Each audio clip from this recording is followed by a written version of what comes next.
I'd like to say great day to those that are viewing this program. Welcome to Walking in the Spirit, hosted by the Institute of Divine Metaphysical Research, Omaha. My name is Dr. Stephon Williams. I'll be your host for this day's program. We're going to continue on with our series entitled Man Made in the Image of Elohim by the Pattern of the Tabernacle. And I'll be reading from this pamphlet. The pamphlet's entitled Man Made in the Image of Elohim by the Pattern of the Tabernacle, using the correct Hebrew name of the Father Yahweh. This pamphlet is from the Institute of Divine Metaphysical Research, P.O. Box 19877, Los Angeles, California, 90019. Okay, so I'm going to be reading from this pamphlet, and I'm going to correlate with pictorial illustrations so you can get a visual to go along with the verbal. So I ask those that are viewing this program to get out your notebooks, your pens, your paper, your highlighter, and study with us. Let's continue on. It says, in summation, let me say that this simple Yahweh-given pattern, which is this right here, tabernacle pattern, not only fits the physical body, okay, but everything in the cosmographical makeup of this universe. The smallest bit of matter that man has any knowledge of, the atom. You can get up here for me, please, for the viewing audience. An atom, okay? The makeup of an atom is basically composed of a proton, a neutron, and an electron. This makes up an atom, okay? Corresponding to the most holy place, and court roundabout in this Mosaic tabernacle. And the scientists to date have found only 9 subatomic particles which make up the atom, which further compares with the 9 furnishings of the tabernacle. Okay? So we have 9 furnishings in this tabernacle, all right? We have a vessel right here. This number is number 1, which is called the altar of incense. Number 2, the brazen laver. This is the altar of sin sacrifice, This is the brazen laver. This cup of anointed oil, what you see here, the total illustration above the high priest's head, okay? So you have the altar of sin sacrifice, the brazen laver, the cup of a holy anointed oil. That's 3 vessels. Now you move into the holy place, which is 3 here. You have the 7-branched lampstand, makes 4. Table of shewbread makes up 5. The altar of incense is 6. Moving on to the veil into the most holy place, you have a 3-in-1 configuration here. You have the Ark of the Covenant. You have the Archangel Michael. You have the Archangel Gabriel, okay? These are 9 primary vessels in the tabernacle pattern, okay?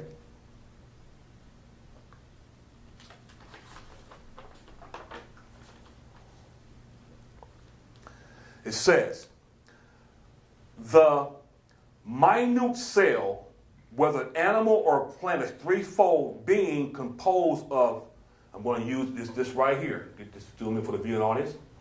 This is a cell. 1 cell, 3 parts to 1 cell. And those 3 parts are nucleus, cell body makes up 1 cell. Okay? All matter is either gas, going right back up here for viewing audience. All matter is either liquid, gas, if all matter is either gas, liquid, or solid, okay? So no matter which way one turns, this divine pattern has the situation covered. Why? Because it is Elohim himself, which I'll just point, which is good. I'll point right here, okay? It is truly a representation, all right, of Yahweh Elohim Yahshua in bodily form. We also call it the supernal nature of Yahweh in bodily form, which the world calls the Godhead, okay? Let's continue on. It says, for he is the archetype or original pattern of everything. Get up here for the viewing audience once again. Elohim, which is right here. Elohim is the archetype original pattern of the universe. Meaning this is Yahweh in shape and form. This is the created state from this state. This is when he creates, okay? Which is the same pictorial illustration right here, all right? And the pattern proved his existence and manifested eternal purpose throughout the dispensations, which we have here. This is our dispensation, an age chart. We have a first age, second age, third age, fourth age, fifth age, sixth and seventh ages. And we have first and second dispensation in the second age. We have the third and fourth dispensation in the third age, and we have the fifth and sixth dispensation in the fourth age. We have the seventh dispensation in the fifth age, kingdom age, okay? And you have the sixth and seventh ages, all right? It says, we have already explained how that Moses saw Elohim, which is right here. We already explained how Moses, which is you have Moses right here, panoramic vision of Elohim to Moses. This is what he sees Yahweh in shape and form as Yahweh Elohim. Okay? The superincorporeal form of Yahweh instantaneously transformed himself into a threefold tabernacle, which you see right alongside here, with the threefold intangible tabernacle. All this was shown to Moses in his panoramic vision of Elohim. He sees Elohim transfigured, transmutated into a threefold intangible tabernacle, okay, on top of Mount Sinai here. Instantaneously transforming himself into a threefold tabernacle. That is to say, the tabernacle was drawn right out of the superincorporeal form. The superincorporeal form is the spiritual temple, see, which is the more glorious structure or edifices, which is Elohim or the Word or Yahweh, see. And the tabernacle, which is right here, go back over here. Okay? Now, follow me right here. Now we have right here, we have the same pictorial illustration of the tabernacle here on top of Mount Zion. Okay? The tabernacle represents the outer man. Okay? You have right here, which is the temple, all right, which is on top of Mount Moriah, okay, represents the inner man. Okay? Or the spirit man, or the spiritual temple, okay? The superincorporeal form of the spiritual temple, which is the more glorious structure or edifice, which is Elohim, or the Word of Yahweh, and the tabernacle is a less glorious structure, going to go right here, tabernacle, the less glorious structure, which represents the physical man, or Yahshua Messiah. So it represents the physical man, okay?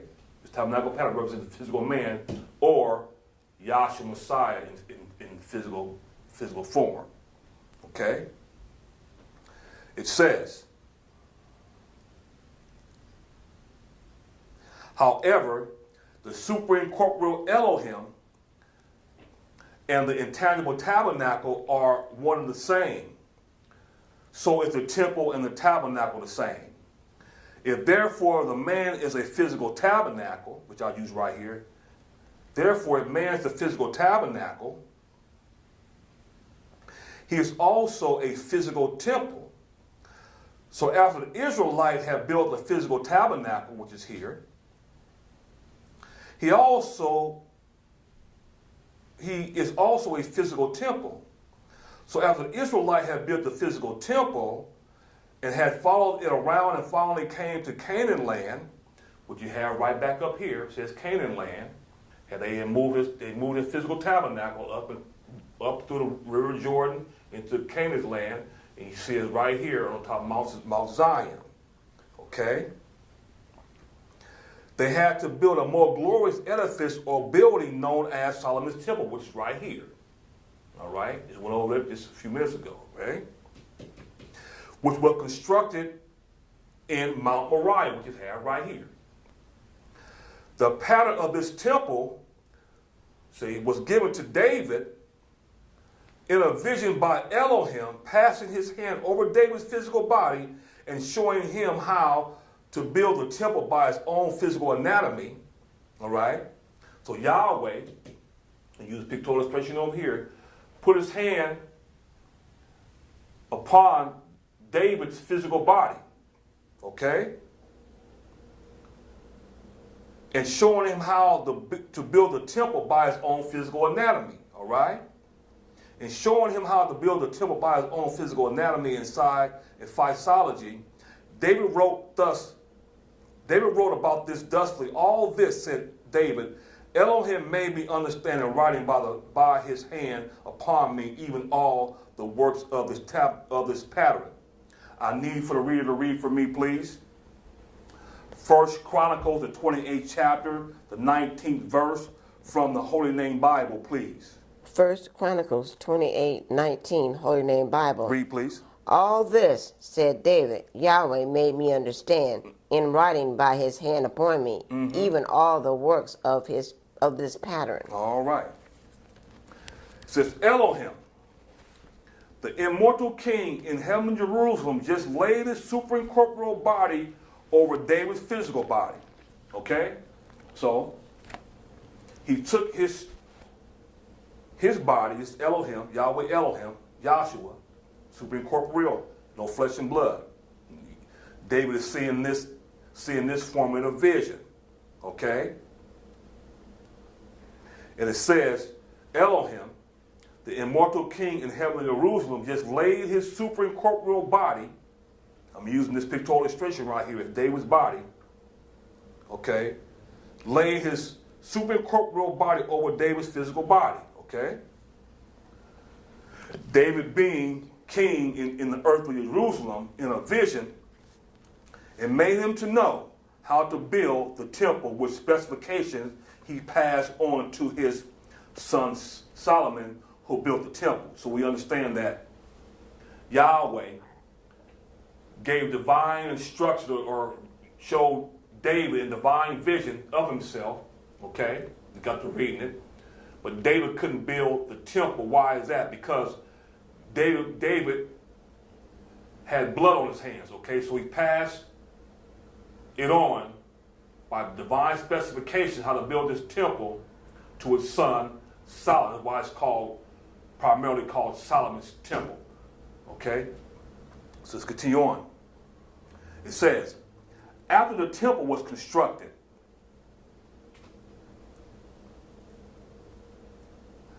after the temple was constructed, then the weather-beaten tabernacle, which right alongside here, the weather-beaten tabernacle, which stood out on Mount Zion, was dismantled, and all the furnishings were moved. So all the furnishings, the 9 vessels that we went over earlier in the tabernacle, were taken out and moved into the temple.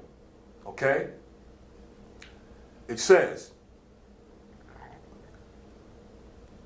the tabernacle which stood on Mount Zion was dismantled, and all of the furnishings were moved into the temple, just as Moses had seen it drawn out of the temple in his vision, like that.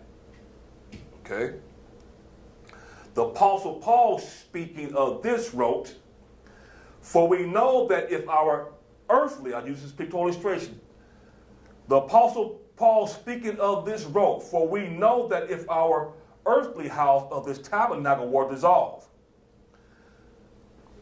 we have a building of Elohim." I'm going to use this right here. We have a building of Elohim. It's likened to the temple. This is a true temple, truly. It's likened to Solomon's temple, meaning the inner man, and this is the outer man, okay?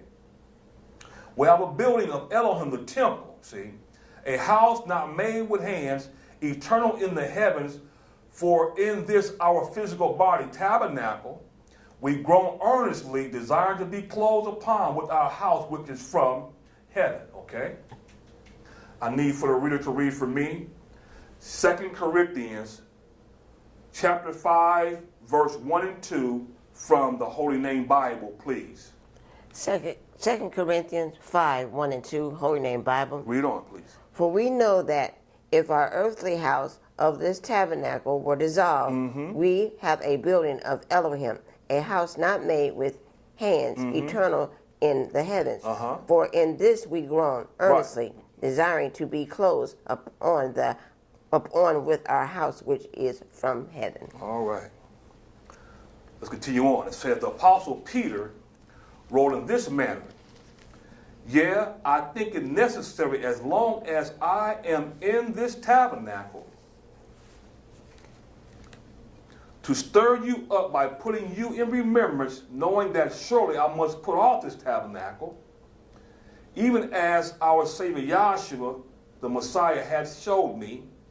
I need for the reader to read for me 2 Peter, the first chapter, verses 13 and 14 from the Holy Name Bible, please. 2 Peter 1, 13 and 14, Holy Name Bible. "Yea, I think it necessary, as long as I am in this tabernacle, to stir you up by putting you in remembrance, knowing that surely I must put off this, my tabernacle, even as our Savior, Yahshua Messiah, has showed me." All right. Let's continue on. So when we examine Solomon's temple, we find that it was built on Mount Moriah, and one had to go up into the temple from one part to another. It was threefold structure, just as the tabernacle, being composed of the porch in the temple, the sanctuary, like the porch is likened to the outer court in the tabernacle, okay? The sanctuary is likened to the holy place in the tabernacle, and the oracle is likened to the most holy place, okay, in the tabernacle, okay? So you have oracle, sanctuary, porch, three levels to this temple, okay? You have most holy place, court roundabout, three compartments, one tabernacle. See the similarity? It says, so when we examine Solomon's temple, we find that it was built on Mount Moriah, and one had to go up into the temple from one part to another. It was a threefold structure, just as the tabernacle, being composed of a porch, outer court, a sanctuary, holy place, and the oracle, most holy place. The porch was at the lowest level, okay? The sanctuary was higher up, and the oracle was at the highest part of the temple. The whole structure was fashioned like unto a man sitting on a throne. The two great pillars, Joachim and Boaz, that flanked the entrance to the porch, are likened to the legs of a man in a sitting position. All right? The porch itself would be like unto his thighs.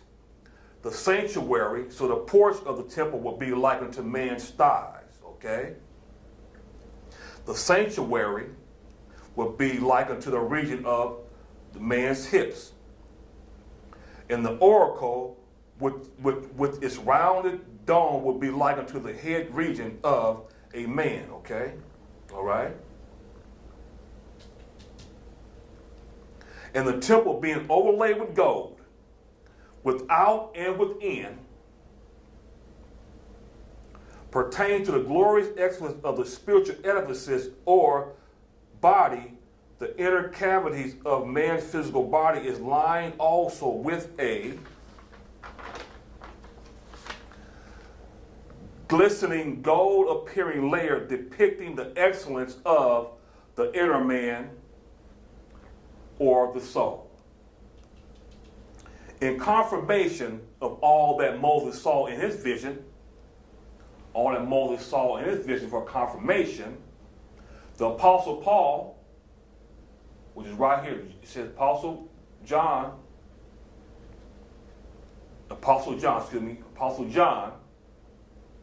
so you only hear on the Issel Patmos, it says panoramic vision of Elohim to Apostle John, just like the same panoramic vision was shown to Moses in the same elevated position, okay?